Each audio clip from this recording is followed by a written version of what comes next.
Thank you sir. Mahanadi हमारे उड़ीसा के एक लाइफलाइन है।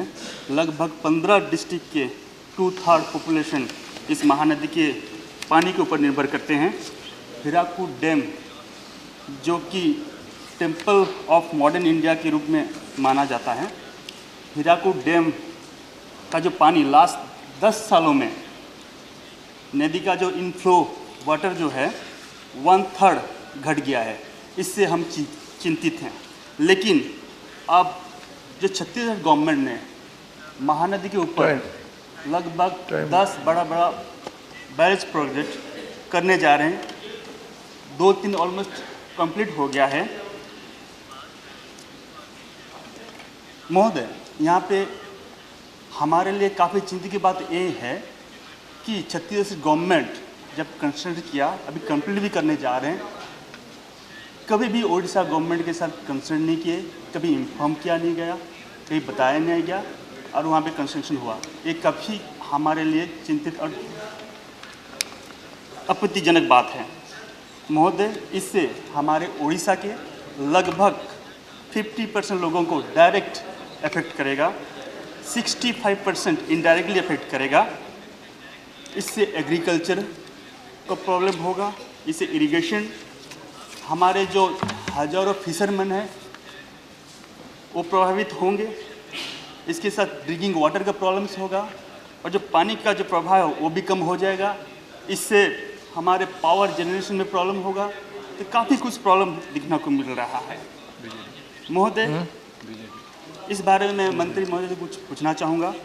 पहली बात तो जो inter state water dispute act 1956 के तहत अगर कोई अप स्ट्रीम स्टेट में पानी लेना चाहता है तो उससे डाउन स्ट्रीम स्टेट को इन्फॉर्म करना ज़रूरी समझते हैं।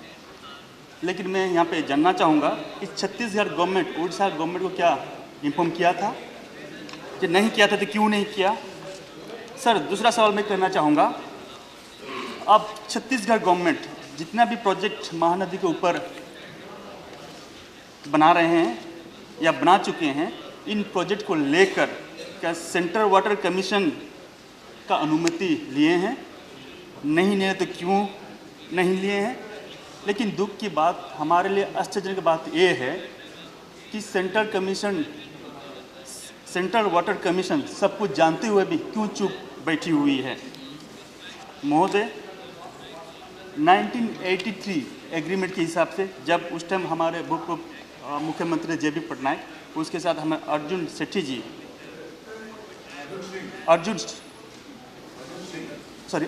Singh, thank you so much, Arjun Singh 1983 में मध्य प्रदेश के साथ एक एग्रीमेंट किए थे। एग्रीमेंट में जॉइंट कंट्रोल बोर्ड, जो कि जो भी फ्यूचर में महानदी के ऊपर डेवलपमेंट काम होगा तो उन्हीं के समझौता में होगा, उन्हीं का इंस्ट्रक्शन में होगा।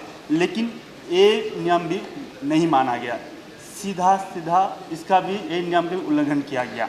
तो मैं जानना चाहूँगा कि यूनियन गवर्नमेंट इसके बारे में क्या कार्रवाई करना जा रहे हैं और सेंट्रल वाटर कमीशन भी क्या कार्रवाई करना जा रहे हैं? महोदय, अब महानदी के लेकर उड़ीसा और छत्तीसगढ़ गवर्नमेंट के बीच काफ़ी प्रॉब्लम्स बढ़ रहा है, काफ़ी डिस्प्यूट होने जा रहा है। तो इस मामले में भी मैं जानना चाहूँगा सेंट्रल गवर्नमेंट आगे क्या कदम उठा रहे हैं? हमारे मुख्यमंत्री श्री डॉक्टर नवीन पटनायक जी ने हमारे प्राइम मिनिस्टर जी को चिट्ठी लिखे थे और ऑनगोइंग प्रोजेक्ट जो लीगल प्रोजेक्ट है उसको तुरंत बंद किया जाए। हम भी यही चाहते हैं, हमारा भी यही डिमांड है कि जितने भी इलीगल प्रोजेक्ट अभी वहाँ पे बना हुआ है या चल रहा है, जितना जल्द हो सके इसको बंद किया जाए। और एक मैं कहना चाहूँगा कि जो भी नॉन मानसून के दौरान जो भी वाटर फ्लो होता है उसको भी इंश्योर करना चाहिए, उसको भी बंद ना किया जाए। आखिर में मैं ये कहना चाहूँगा महोदय, छत्तीसगढ़ सरकार ये कह रहा है कि वहाँ पे जितने भी छोटे छोटे प्रोजेक्ट को लेके उन्होंने प्रोजेक्ट किया हुआ है, इसके लिए उनको जो सेंट्रल वाटर कमीशन के पास परमिशन लेने की ज़रूरत नहीं है।